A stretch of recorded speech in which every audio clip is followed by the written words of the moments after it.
couldn't sleep on my deluxe travel lodge bed, that it probably shouldn't be, so you built a dashboard, now what? It should just be, so you built a dashboard, why?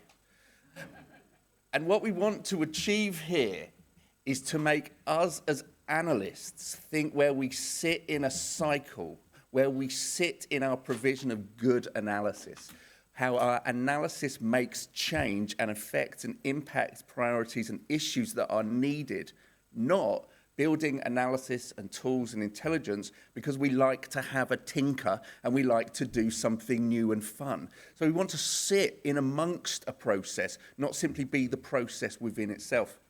And I've made loads of notes throughout the whole of the course, the whole of the time. So if I look at my phone, it's only because this is like I'm changing this presentation on the go in my head. And of course, I was thinking today about what Pete Spilsbury said this morning about, the work of a good analyst can save more lives than the work of a, good anaesthetist. And I was thinking, yes, if people use it. And then I was thinking, yes, if people understand it. And yes, if all those pinch points and pain points that people face when they use analysis and intelligence and tools actually have some way of reducing those pain points or getting support, getting development, getting learning to utilize it better. So I was thinking about that, and then, that's what my phone just clicks off. So then I was also thinking about the systematic review that they were talking about Jess Morley's systematic review and the fact that no one read it. And I was thinking, well, that's a shame. Because the last thing we want to be doing is creating information and intelligence that's just gathering dust on the shelf. So I will start in terms of, so the aims and objectives to today, so we have 20 minutes, and these are the things that we want to do. So we want to understand how analysis and data visualization is a part of a process. It's not the beginning, the middle, and the end within itself. We want to understand and appreciate how a knowledge cycle can set analysis and data visualization within the context of need, change, implementation, and appraisal. So we're looking at this very much as an audit cycle, a continuous process. We want to understand some of the realities of working within a concept like a knowledge cycle, but actually what does it mean in reality when you work within a framework? And we want to identify some of the tools, resources, and processes which might help you analyse your analysis land better. So we want to be practical in this. A lot of this will be initially theoretical, but as Natalie will move on to, we've got some support later in terms of actually the practicalities of implementing this. So you built a dashboard. When we originally conceived this, we actually named it, Ooh, you built a dashboard.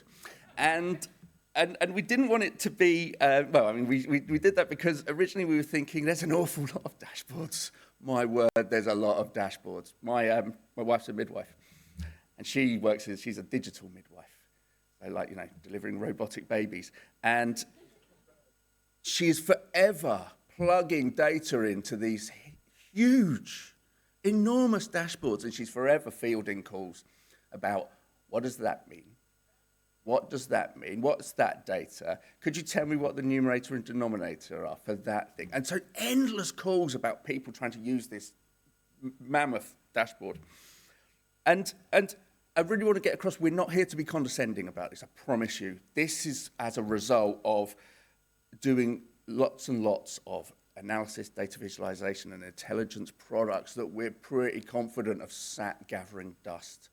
And as Pete said this morning, we have to look at the idea of bad analysis, but we also have to have a look at good analysis which has been poorly used or has not been used, and in terms of what was the value of creating that in the first place. So,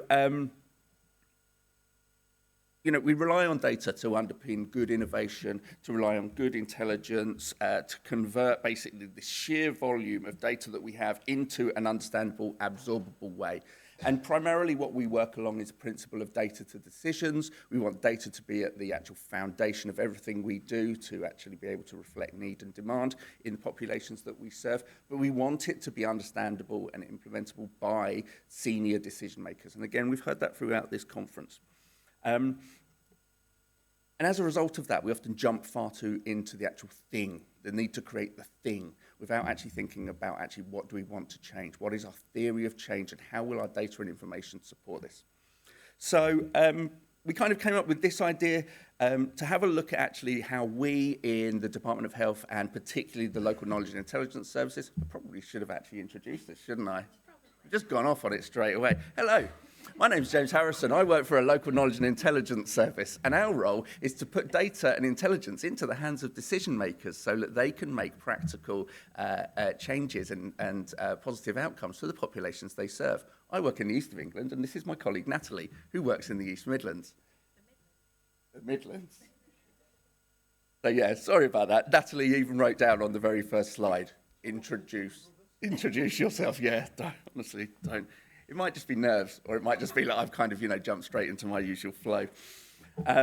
So we produce a lot of data and intelligence, and we want, and we think, and we hope that it's landed correctly and it's being utilised. But actually, what we discovered is that we need to build the foundations and the frameworks that allow us to check that and test that. And really what happened is I've kind of got this statement that we used to be analysts doing analysis for analysts. And so therefore a lot of the pain points and a lot of the pinch points didn't really occur because you were talking the same language to the same types of people. And what we've discovered in moving into the Department of Health, moving a lot of our data visualization online and free at the point of contact for anybody who wants to utilize it, is that when we started to look at who was using our analysis, actually, it was everybody. So it was from complete novices through to experts. And we realized that actually our approach had to change. We had to change up our method and introduce a different way of working so that we could address all of the audience needs of those different audiences. So I'm going to kind of introduce, so we basically, when we were working in Public Health England, we designed this framework, and this is the knowledge to action cycle. And what happens is you build a conceptual framework, and it says this is how we're going to work. So it's made of 4 parts. I can zoom in. So we have scope, and that scope is around assessing what your needs and issues are. It's prioritizing your areas for action. So it's really kind of addressing the question before you're doing anything else. What are the challenges? What do we want to achieve? Essentially, what is our theory of change? What is our end game, our end goal? And then we come into this bit that we actually, often like to come into, which is the planning about, where are we? Sorry, that's because I've not got this on. So, sorry, let me put a laser pointer. Oh, can I do both? No, I can't do both. So then we've got planning in the bottom right, which is around about identifying the possible things that we could do. Of the many things available to us, what could we do? So getting a list of that. And then coming up with appraising the option. So actually, what will land best? And this is where we had actually began to change things around this implementation stage in the bottom left. And that was about implementing the communications of the resource that we've created that are audience specific. So thinking not just a one-size-fits-all plan, but actually being audience-specific. And then above all, really important, coming into this evaluation stage where you're essentially evaluating your products and you're reflecting on what the evaluation says and you're building and developing and restructuring your analysis and your products to make sure you're continuing to address the issues. And most importantly, at the very top here, you see this is continuous engagement. And that means, and I'm sorry to say as analysts, that you might have to sometimes speak to people. And that can be a real challenge because first of all, you've got to identify who they are. Who are these people? And then you've got to kind of figure out the ways and means by which you can start to get in contact with them. As I said, so this is the kind of theoretical structure. Actually, what we found is that when you jump into these things, it's quite easy to say you have a framework in place, but actually it's quite tough that there are some realities around it. So first of all, scope. It's a bit boring. It's a lot of meetings. It's a lot of talk. It's a lot of kind of dissecting what's going on and what we may want to prioritize. It isn't that much fun because most people want to get down to the doing. And then you've got this kind of plan. Well, you might have this kind of discussions about all the things you could do, whether that is a report, whether it is a dashboard, whether it is a training course, whether it is a single sentence. But actually, none of those are as fun as actually building something, coding something, generating something that looks whizzy and fun. So, we could do all those, but I want to do that. It's more fun. And then we've got this implementation. And the implementation, where we've done it all, we've got more demands coming. So, there's the URL. There's the URL. And then there's evaluation. So day one, you're kind of like, oh, I hope people like it. I hope people like it. Is it any good? Is it any good? We've got a little email down the bottom here. So if it's any good, let us know. You know, day 30, you won't say a word. So you have no idea whether it's landed. You have no idea whether it is actually fulfilling its purpose and facilitating that theory of change that you originally had. And continuous engagement throughout things. Well, there's usually some engagement. You might generate some discussion when, you know, everybody's excited about it. You then get into the actual completion of it and you send it out there. And so that's, and then it kind of dies a death. And we weren't happy with this. It doesn't feel right because we, as I say, are evangelists for this, but we're also evangelists for making sure that what we're doing, the analysis that we're doing, the data products that we're doing are landing correctly and actually being used and not gathering dust. Because we also do believe that a good analyst can actually change lives. And that's why we've been, you know, working in public health for as long as we have. Believe it or not, we've been working in public health for ages. So we created essentially this knowledge to action essentials, and it's really our first move to consider how you use a knowledge cycle in a proactive way, putting it into the hands of people so that they can feel a lot more comfortable moving from a theoretical framework into a practical, everyday use of knowledge to action essentials. And it is unapologetically common sense. I absolutely promise you it's common sense. Sometimes I get a little bit embarrassed when I present K2A Essentials because it's real common sense. And you're kind of, you know, you're thinking this isn't going to land correctly. But what we're finding is that common sense sometimes goes out of the window when you're actually kind of excited about creating products and new analytical products without thinking about where they fit and where they land. So I'm going to pass you over to Natalie now, who's going to actually talk to you about some of the practical things that we do to implement and develop K2A Essentials. Thank you. Thank you. Can you hear me okay? So yeah, I get the practical bit. James has got all the theory and all the exciting bit, and I've got the really boring questions that we really should ask about everything, but we don't. And in our history, we didn't do this. But I can say that now we do, it's made all the difference. So K2A Essentials is basically 6 questions, and they really help at the scoping and the planning stage. And the first one, the hardest one to answer in a lot of cases, is why? Why are we doing this? What is the action we wish to happen as a result of doing this piece of analysis? And if we can't answer that, why are we doing it in the first place? Is there something we could be doing better, better use of our time? We work in public health, so what is the public health issue we're actually trying to address with this piece of analysis? And importantly, what are the main messages we want to convey? A dashboard is a dashboard and we can share it, but what's it telling us? What's the narrative? What are the main messages? So first off is trying to unpick the why. It's the hardest question of all, but yeah, super important. Next one, the who. Who is it actually for? And again, it's a hard one to unpick sometimes because you might have someone in requesting that information from you, but they're not the ultimate audience. We've got to think of our primary ultimate audience, who is going to be making that decision. And we've had so many occasions where people come to us asking for a piece of work, asking for a report, a piece of analysis. They're not the audience. It's someone potentially very specific. It could be one decision maker who sits in one meeting who we need to get that message to. It's not everyone. I think we had one experience where we were going through a K2A workshop and they said, oh, who's the audience? And it was like, everyone. Everyone? Like, who specifically? Oh, people in public health. Okay, we're narrowing it down. Who in public health? Are they in local authorities? Are they analysts? Where do they work? Oh, actually, they work within Public Health England. Okay, so it's an internal piece of work within Public Health England. So who is it there? And by the time we actually unpicked it all, we were down to a very specific board meeting that this one piece of analysis was for, that would be where the decision happened. So initially, they wanted this dashboard that was available to everybody in the world. It ultimately led to maybe 2 sentences in a report for one specific meeting. So yeah, getting to the bottom of the who is really important, and understanding their role. You know, is it for another analyst?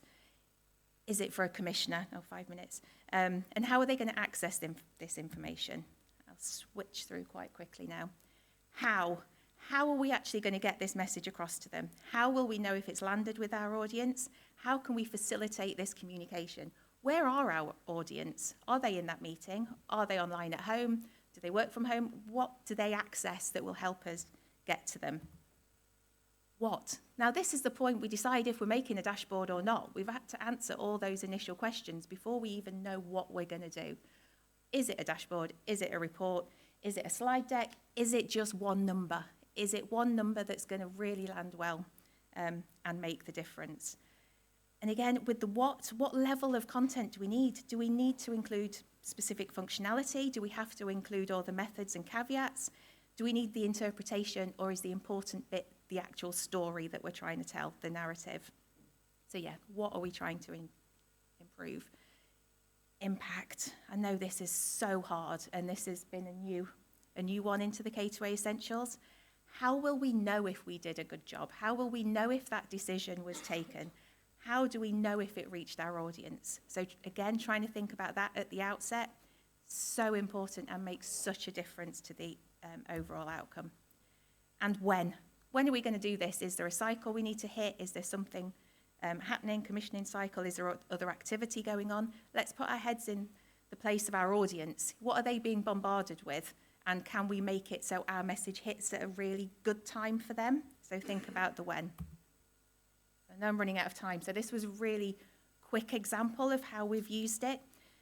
So within our team, we got asked to do some place profiles. I'm sure you've all been asked to do some kind of place profiles over time.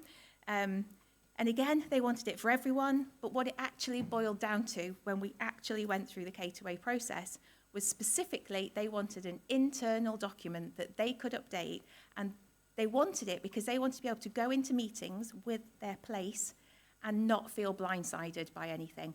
They didn't have time to go and look through all the different data sources. They just needed to know the key messages for that place so that they could have a meeting and not feel stupid in that meeting. And fundamentally, that's what it boiled down to. So we ended up creating something very different for them that would help with that process rather than a dashboard, which was the original ask. And just to say, we've focused on a very small bit of that K2A cycle. We've focused on the essentials, which is the scoping and the planning of any piece of analytical work. But we do have work programs around the cycle to make this more practical. So we have a whole work stream on evaluation. I'm not going to go through this, but this is a list because I've only got 2 minutes. We have a whole work program on active dissemination. So that is, like James said, making sure what we produce isn't sat gathering dust. We make sure we have different outlets, different mediums, different ways of getting to our audiences. And we invest a lot of time in that, as well as developing skills. So we often think, if we do a dashboard or a report, whatever it may be, does our audience have the skills to be able to understand it and use it properly? So we have a whole training program linked to creating those skills. User insight methods and continuous engagement. We have a whole bunch of work going on around this, but making sure we collect this information in, checking Google Analytics if we have created something, potentially web scraping to see the citations we've been used in, case studies, user groups, expert reference groups.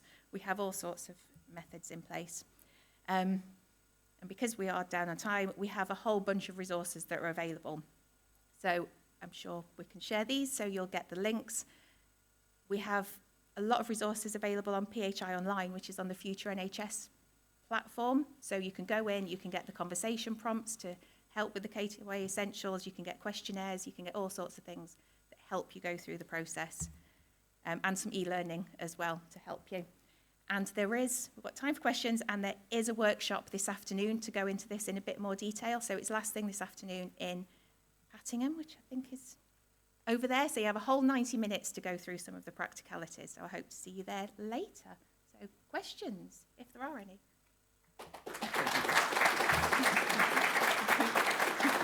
It's quick at the end. Thank you with a whole 20 seconds to spare. You always talk too And much. breathe.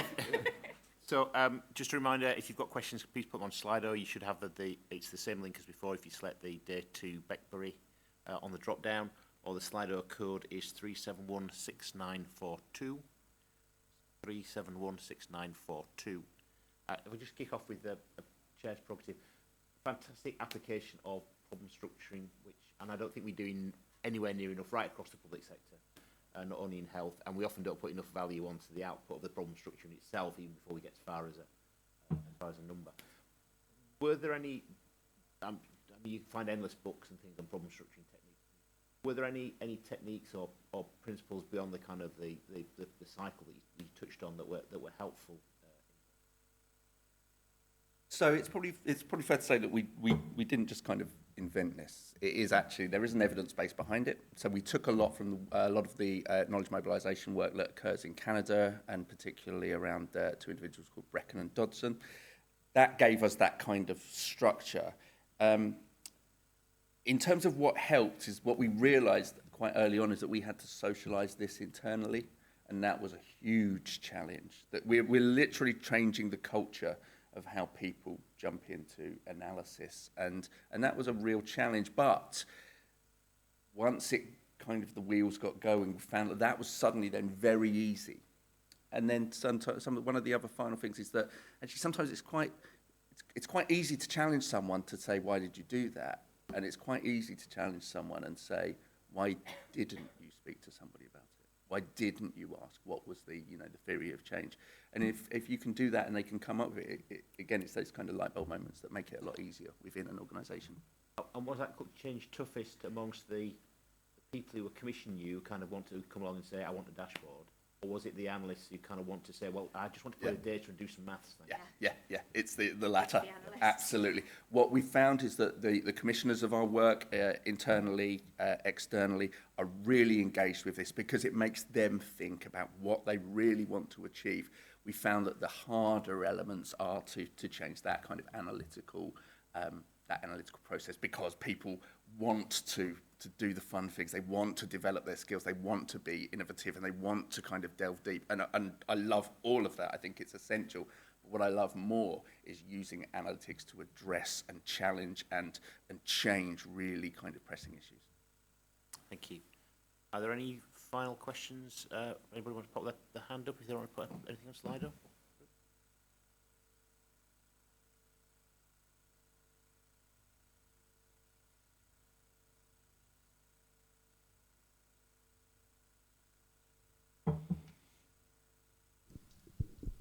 Hi there, Tom Turner, South East Coast Ambulance Service and former LKIS employee. I was hoping to ask a question about the mapping out your stakeholders and making sure you're getting to the right people that want to use your products, and specifically what to do if your end users are either a group that's very hard to reach and or very easy to be crowded out by people with louder voices, and any experience you have of managing that.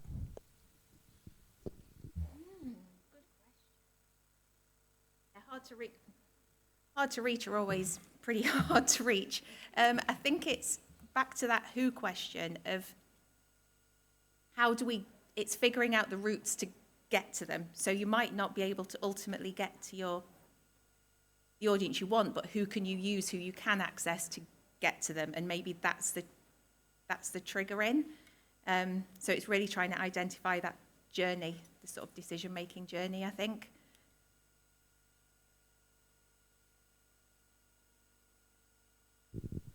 Hi, sorry, I also put it in Slido, so that might be a duplicate. I'm Alice Tomlinson from NHS England. I guess one of my questions was, there seems to be this move to kind of creating dashboards and self-serve.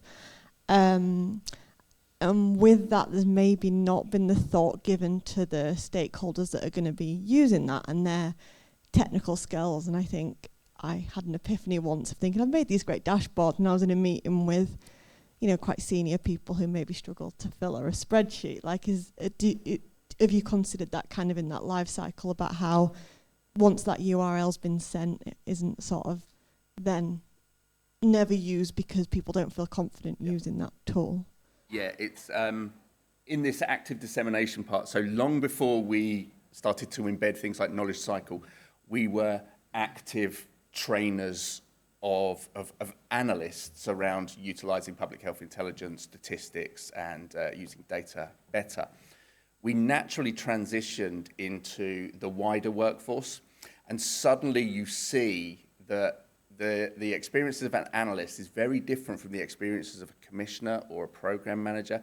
And actually, when you give them a calculator and you ask them to calculate a proportion, you know, a simple percentage, when you ask them to get into that kind of more introductory technical side, there is fear in their faces. And that was a real light bulb moment about the fact that actually we cannot assume that putting a dashboard out will land neatly and comfortably. So a lot of this was the development of realizing that our users were not the people that we traditionally spoke to, that they were very diverse. And then when we expanded this out into understanding that a lot of the users of our intelligence were even more kind of, you know, introductory into using data, that actually we had to really change our process and not just kind of make that assumption. So what we're trying to do now is more online, accessible learning, more accessible, wider workforce information. We still run our analysts course. We still want to train up young and new analysts to become really, really fantastic analysts. We're not anti-analysts, I promise you, we're not anti-data, but we do really want to make sure that everybody that's using it has a kind of an equal and fair playing field, and we raise that baseline of initial kind of, you know, intelligence and confidence in using data and intelligence correctly.